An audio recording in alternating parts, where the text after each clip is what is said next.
Bien avant que les frontières de nos départements et de nos régions ne soient tracées, il existait un territoire que même les Gaulois voyaient comme le centre géographique et spirituel de leur civilisation, le nombril sacré de la Gaule. Là, entre les méandres de la Loire et les horizons infinis de la Beauce, s'étendait le domaine des Carnutes et leurs célèbres forêts. Jules César l'écrivait lui-même. C'est ici, sous les frondaisons de ce qui est aujourd'hui les forêts du Loiret ou de l'Eure-et-Loir, que se réunissait chaque année le clergé druidique. Venu de, dit-on, toutes les nations celtes, les druides y rendaient la justice et élisaient leur chef suprême. Sans rentrer dans les détails du druidisme et de la religion celte, qui seront peut-être les sujets de futurs vidéos, attardons-nous sur ces peuples qui occupaient le Val-de-Loire, à la veille de la conquête romaine. Comme d'habitude, n'hésitez pas à liker, partager et laisser un petit commentaire pour booster l'algorithme. Je n'ai plus qu'à vous souhaiter une bonne vidéo à tous. Les Carnutes peuplaient un territoire centré en majorité sur les actuels départements de l'Eure-et-Loir, du Loiret et du Loir-et-Cher, et qui s'étendait en partie dans les Yvelines et dans l'Essonne. Leur nom veut dire en celte les cornus, ce qui fait référence peut-être à l'usage de cornes d'apparat sur leur casque, ou alors à leur dévotion à Cernunnos, le mystérieux dieu celte aux cornes de cerf. Leur capitale était Chartres, à qui ils ont donné leur nom. Parmi leurs oppidats qui ont donné des villes notables, on peut citer Orléans ou encore Blois. On trouve au sein de leur territoire la Beauce, une grande plaine céréalière, intensément exploitée par l'homme, et ce depuis la fin de la préhistoire. On y trouvait aussi une grande forêt, profonde et mystérieuse, que César disait être le cœur géographique et spirituel de la Gaule indépendante. Les druides de toutes les nations s'y réunissaient, afin d'y tenir des conseils et des célébrations, ainsi que pour élire le chef de leur clergé. Cette forêt est généralement localisée dans la région d'Orléans, au bord de la Loire. La forêt d'Orléans, une des plus grandes forêts domaniales de France, pourrait donc en être la continuité moderne. D'autres spécialistes la situent à l'inverse, au nord du territoire carnute, là où se trouve aujourd'hui la forêt de Rambouillet. On y trouve le site de Diodurum, dont les vestiges retrouvés attestent de la possible existence d'un grand centre religieux. Bien qu'ayant un territoire étendu, qui devait témoigner d'une certaine puissance, les Carnutes ne semblent pas avoir été aussi industrieux et batailleurs que leurs homologues Arvernes ou encore Éduens. Ayant une industrie minière et métallurgique limitée, il semble qu'ils étaient avant tout des paysans et des commerçants. C'est sûrement pour cela que lors des premières années de la guerre des Gaules, les Carnutes gardèrent une posture passive et collaborèrent avec les Romains, acceptant qu'on leur impose un roi fantoche, alors qu'ils s'étaient déjà débarrassés au préalable du système monarchique. Ils avaient effectivement adopté précédemment, comme de nombreux peuples de Gaule, la pratique du vergobretat. C'était une sorte de démocratie aux mains de l'aristocratie gauloise, inspirée des méthodes de gouvernance méditerranéennes. Se voir de nouveau imposer un roi dut donc exaspérer de nombreux Carnutes, qui gardèrent cette situation en travers de la gorge. Le roi fantoche, du nom de Tasgétios, fut d'ailleurs assassiné par des opposants politiques au bout de seulement 3 années de règne.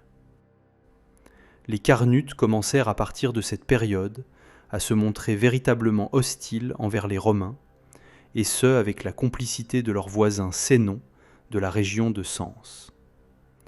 Au début de l'année 52 avant Jésus-Christ, 2 chefs Carnutes menèrent une expédition sur Orléans, où ils firent massacrer tous les citoyens romains qui s'y trouvaient, marchands comme soldats.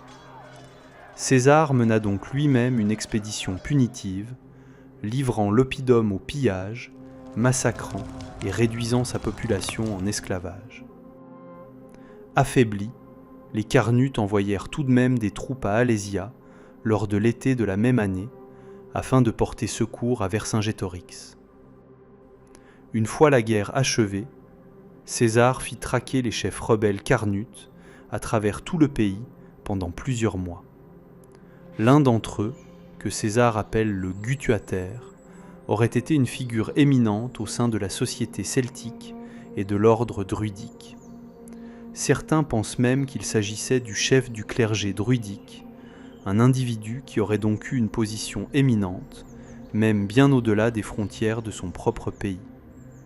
Ce Gutuater aurait été dans tous les cas un des agitateurs anti-romains les plus influents et efficaces au cours du conflit. Lorsque César parvint à mettre la main dessus et à le faire exécuter, les Carnutes furent définitivement soumis.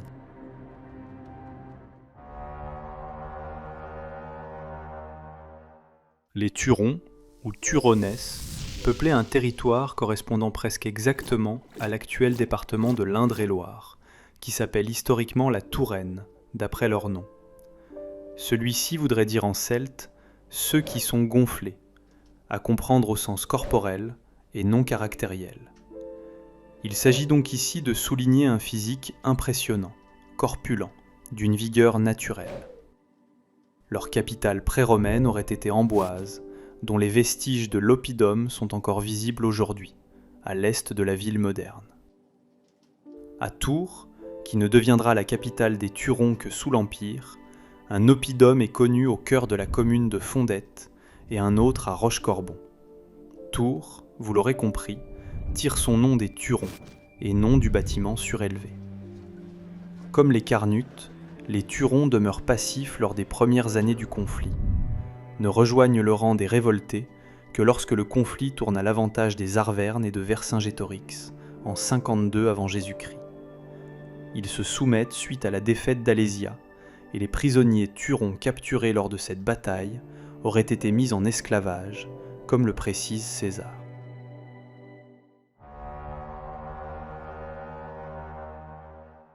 Les Aulerques sénomans peuplaient un territoire qui correspond presque exactement au département de la Sarthe.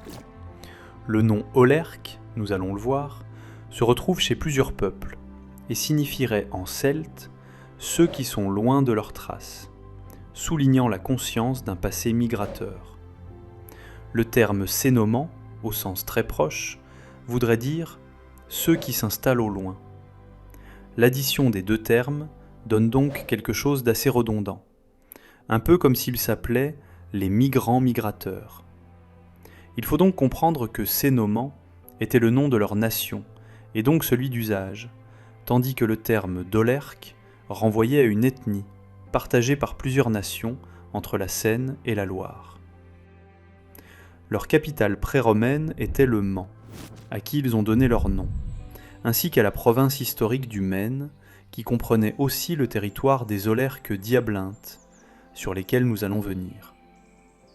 Les Sénomans sont un de ces nombreux peuples à faire peu de vagues durant la guerre des Gaules, leur nom n'étant mentionné qu'à la toute fin de la guerre, lorsqu'ils envoyèrent des troupes épauler Vercingétorix à Alésia. On sait donc peu de choses sur eux et leur histoire. Ce que l'on sait en revanche, c'est qu'ils participèrent à l'invasion gauloise du nord de l'Italie au IVe siècle avant Jésus-Christ, à l'image des Sénons et des Ambars traités lors de la précédente vidéo. Menés par un chef du nom d'Étitovios, ils s'installèrent au pied des Alpes, dans les actuelles régions de Lombardie et de Vénétie. Ils y fondèrent la ville de Brescia, qu'ils prirent pour capitale, et s'emparèrent de Vérone, une ville fondée par des autochtones pré-celtiques. Leur royaume tomba définitivement aux mains des Romains en 197.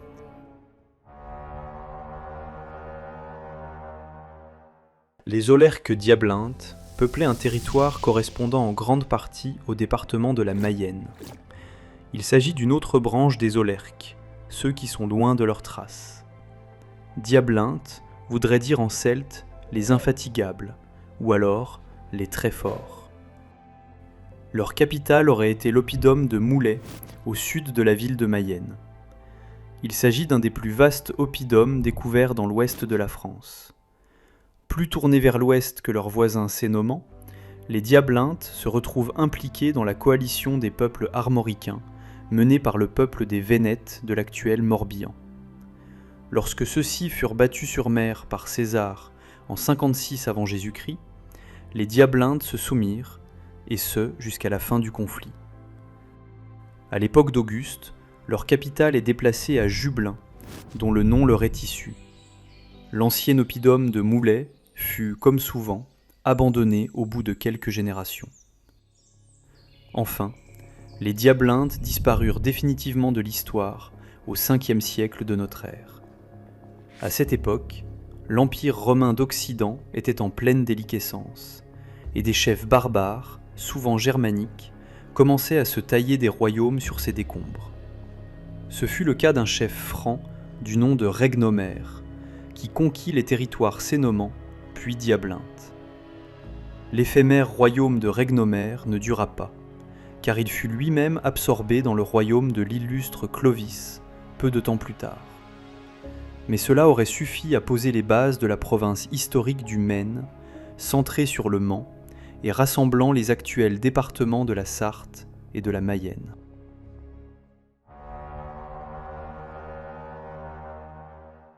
Les Andécaves, ou Andes, peuplaient un territoire correspondant en grande partie au département du Maine-et-Loire, sans les Mauges, qui sont historiquement rattachés au peuple des Pictons et à la province du Poitou.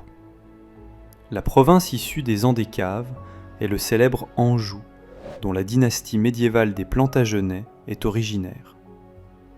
Andécaves signifierait en celte ceux du Grand Creux. Leur capitale pré-romaine n'est pas identifiée avec certitude. Peut-être était-ce déjà Angers, à qui ils ont donné leur nom, bien que les traces d'un oppidum demeurent maigres. La ville devient cependant bien leur capitale à l'époque romaine. On sait peu de choses sur les Andécaves durant la quasi-intégralité du conflit de la guerre des Gaules. Ce n'est qu'à la toute fin, en 52 avant Jésus-Christ, qu'ils font parler d'eux. Leur roi Dumnacos part alors assiéger Poitiers, dirigé par le roi pro-romain des Pictons, Duracios, sûrement le plus fidèle allié de Rome dans l'ouest de la Gaule. Cet épisode est mentionné dans la vidéo sur les Gaulois du centre-ouest, qui aborde en détail le peuple des Pictons. Dumnacos leva rapidement le siège de Poitiers lorsque des légions se dirigèrent à marche forcée vers la ville.